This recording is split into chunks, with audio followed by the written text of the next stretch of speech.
Di saat sebelum dia disalibkan, itu dia pergi Gunung Sinai, dia berdoa.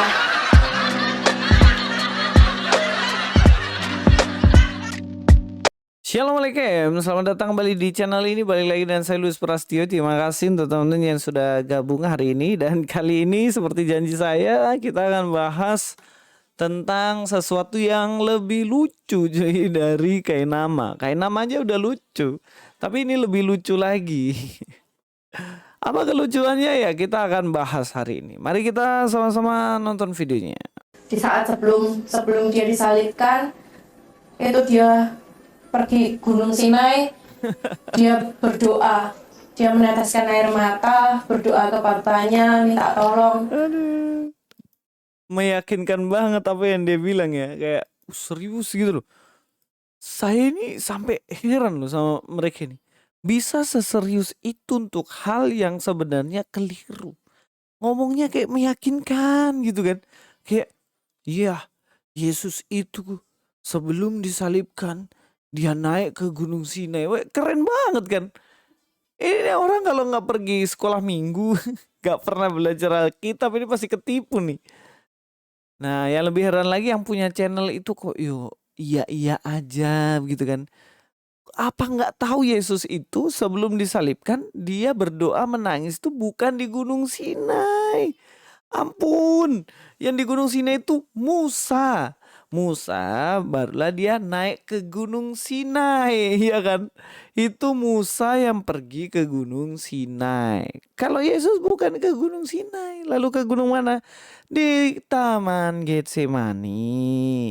Ya, coba kita lihat ya Alkitabnya. Yuk. Ini Alkitabnya buat kalian semua yang nggak punya, install. Maka sampailah Yesus bersama murid-muridnya ke suatu tempat bernama Gunung Sinai. Bukan, di situ dibilang apa? Getsemani. Lalu ia berkata kepada murid-muridnya, "Duduklah di sini sementara aku pergi ke sana untuk berdoa." Jadi bukan ke Gunung Sinai. Ini kan kisahnya ketika Yesus mau disalibkan ya. Makanya di sini kan dibilang, lalu berkata mereka, hatiku sangat sedih seperti mau mati rasanya. Tinggallah di sini, berjaga-jagalah dengan aku. Ini kan yang Yesus sujud dan berdoa. Kemudian dikatakan oleh ibu tadi tuh dia menangis di sana. Jadi apakah dibilang di situ dia berdoa di Gunung Sinai? Loh tidak guys, tidak dikatakan di mana itu sih, dikatakan situ di Taman Getsemani. Ah, tapi coba kita cari Taman Getsemani ini di mana sebenarnya. Ya, cobalah kita cari lewat internet lah, di mana lokasi Taman Getsemani. Coba ya. Dia di Yerusalem. Nah, ini ya. Mengunjungi Taman Getsemani. Getsemani ini ternyata lokasinya di Bukit Taman Getsemani, ya kan? Bukit Zaitun Yerusalem. Kita cari lagi.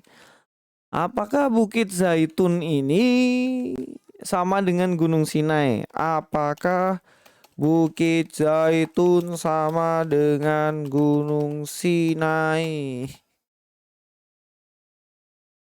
Nah, mana? Wih, tunggu.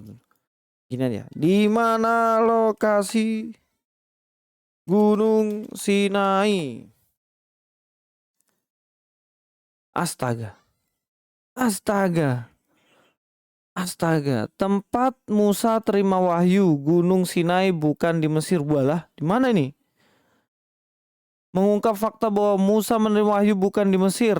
Di mana ya? Bukan di Mesir katanya. Bangsa Israel ke Gunung Sinai disebut oleh api ini. Gunung Sinai ini adalah suatu tempat paling suci bagi agama Yahudi, Kristen, Islam. Karena setelah Musa menerima 2 loba bertuliskan 10 hukum Taurat. Namun menurut penelitian dilakukan, Mauro Gunung Sinai tidak hanya seperti yang diceritakan oleh Alkitab yang berada di Mesir, tapi di Arab. Gunung Sinai. Ya udahlah, pokoknya yang jelas bukan di Yerusalem lah ya.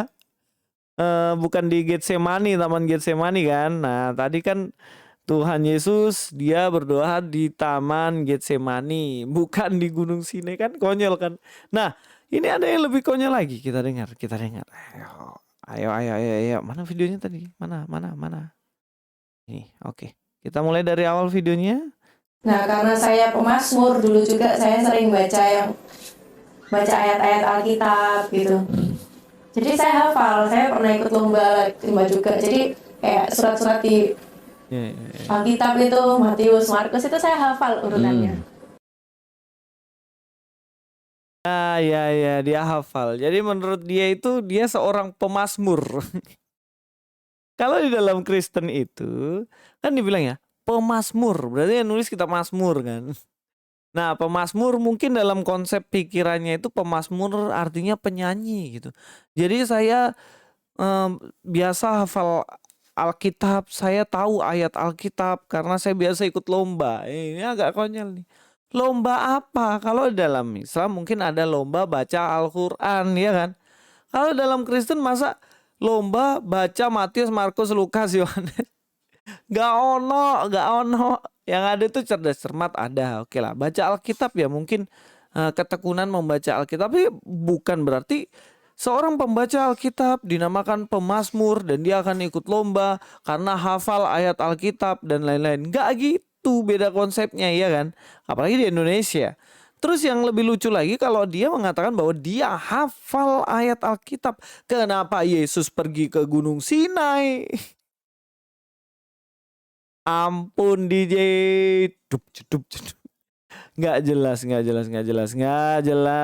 Aduh, kalau mau jelekin Kristen yo yang elit dikit gitu kan. Ya, kita lanjut lagi. Nah, semakin saya pelajarin, saya baca Alkitab itu kok hati saya tuh teringat sama mimpi itu loh. Kan kok kita tuh harus ke jalan yang lurus. Saya ingat sama mimpi itu. Saya ingat, jadi kejadian mulai yang Yesus disalib, dikhianati orang-orangnya. Ya, jadi menurut dia itu dia ketika baca Alkitab makin dia ingat mimpi yang Yesus dikhianati sama orang-orangnya. Maksudnya ini orang yang ngakunya dia pemazmur, yang ngakunya dia hafal ayat Alkitab, kenapa dia sampai bilang bahwa Yesus dikhianati orang-orangnya? Yang mengkhianati dia itu kan Judas yang menjual Yesus. Memang Petrus juga menyangkal 3 kali, tapi pada akhirnya kan Petrus dia tidak menyangkal lagi. Tapi Yudas itu kan yang menjual Yesus ya muridnya Yesus gitu. Tapi istilah orang-orangnya ini apa? Maksudnya pengikut-pengikutnya semua 12 mengkhianati Yesus kan gitu kan? Kan enggak juga gitu. Makanya agak aneh dalam kisah-kisah yang dia sampaikan. Dan juga katanya ketika dengar baca Alkitab mengingatkan pada mimpi untuk kembali ke jalan lurus. Kemudian dia tinggalkan Yesus. Kan aneh kan? Sedangkan Yesus dalam Yohanes 14 ayat 6 dia kan mengatakan bahwa akulah jalan dan kebenaran dan hidup. Ya kan? Akulah jalan kebenaran. Yesuslah itu jalan lurus, jalan kebenaran. Jadi kenapa kok bisa ketika kamu mimpi untuk masuk ke jalan lurus, kemudian kamu malah tinggalkan Yesus? Nah, ini kan ada sebuah kesalahan penjabaran cerita yang aneh. Ya, kita lanjut lagi. Ada beberapa yang harus kita tanggapi. Oke. Yesus ketakutan di situ. Nah, di situ saya berpikir, kalau Yesus itu Tuhan itu artinya yang tertinggi. Kemudian dia berdoa kepada siapa? Pasti kalau dia berdoa, berarti ada sesuatu yang lebih tinggi daripada dia.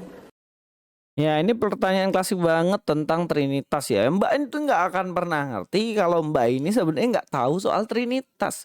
Loh, Yesus kenapa dia berdoa? Ya iya, dia kan berdoa kepada Allah Bapa yang adalah pribadi Allah yang pertama, Allah Bapa. Yang mana dalam penyataannya, dalam pewahyuannya, Allah Bapa lah yang mengatur segala sesuatunya. Ya wajar aja Yesus berdoa kepada Allah Bapa karena dia kan ngobrol sama pribadi Allah yang pertama. Yesus kan pribadi Allah juga dalam wujud manusia kan.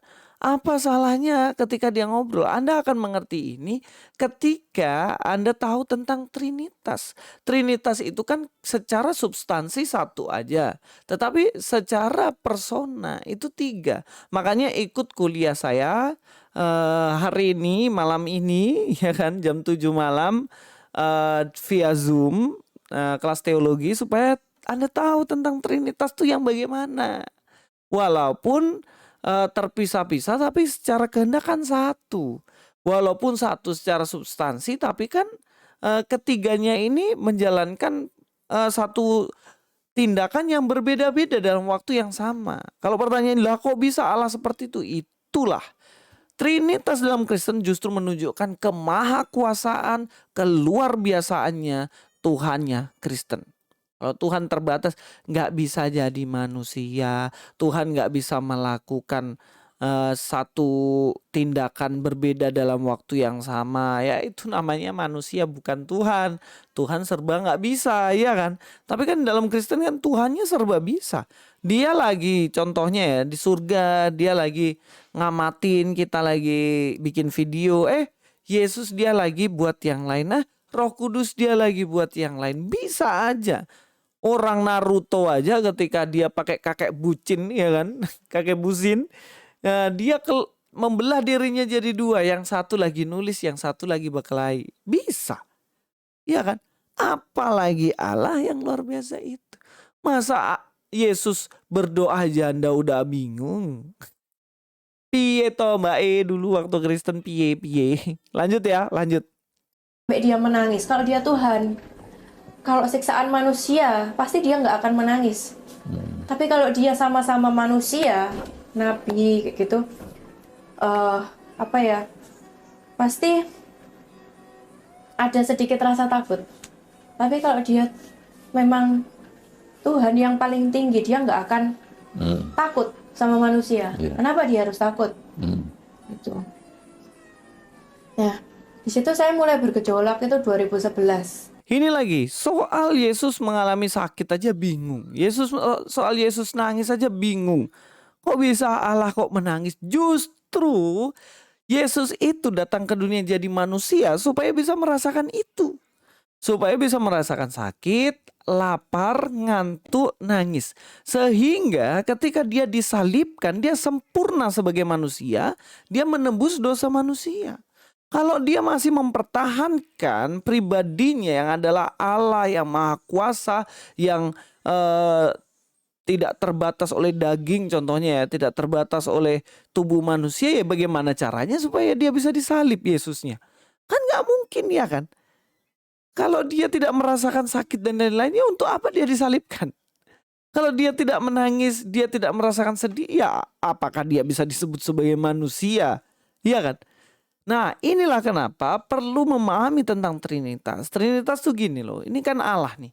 Allah yang Esa, yang luar biasa tak terbatas, bisa melakukan segala sesuatu dalam waktu yang sama. Contohnya Allah lagi ngobrol sama saya sekarang di tempat saya sekarang contohnya. Tiba-tiba Allah juga pada saat yang sama dia lagi ngobrol sama seseorang yang ada misalnya kayak di Swiss begitu kan. Jadi dua tempat yang berbeda melakukan sesuatu yang berbeda juga. Allah tuh bisa seperti itu. Sehingga dia kan sebagai Allah yang terhormat, kudus, yang tidak tersentuh, yang transenden itu, kemudian dia ingin mengorbankan dirinya untuk disalibkan. Bagaimana caranya? Ya istilah gampangnya Allah yang membelah dirinya, ya kan? Membelah dirinya. Kalau istilahnya Pak Bambang itu melahirkan dirinya kembali dalam wujud manusia. Kemudian secara sempurna dia melakukan penyalipan. Dia disalibkan menebus dosa manusia kepada siapa? Bukan kepada iblis, tapi kepada Allah yang kekudusannya telah ternodai oleh manusia. Sehingga dia sendiri yang pada saat yang sama dia sudah membelah dirinya melakukan hal yang berbeda. Dia kemudian sempurna membalaskan hutangnya manusia kepada Allah Bapa. Jadi memang kekristenan tanpa Trinitas itu jelas bidat dan sesat gitu. Nah jelas orang Kristen nggak akan bisa pahami Allah yang sempurna ini ketika dia tidak memahami Trinitas gitu. Jadi sebenarnya pertanyaan Mbak ini bukan karena Kristen salah, karena Mbaknya yang nggak bisa ngerti Allah yang maha kuasa itu, yang omnipresence, omnipotence, omniscience, dan omni-omni yang lainnya. Oke, itu saja mungkin dari saya ya. Kalau terlalu berat pembahasan saya, Mbak minta maaf ya. Ya, tapi kelucuan Mbak boleh menghibur kita hari ini, sekaligus kita boleh belajar kebenaran firman Tuhan. Terima kasih, sampai ketemu di video selanjutnya. Louis Prasetyo di sini. Ya, be with you all.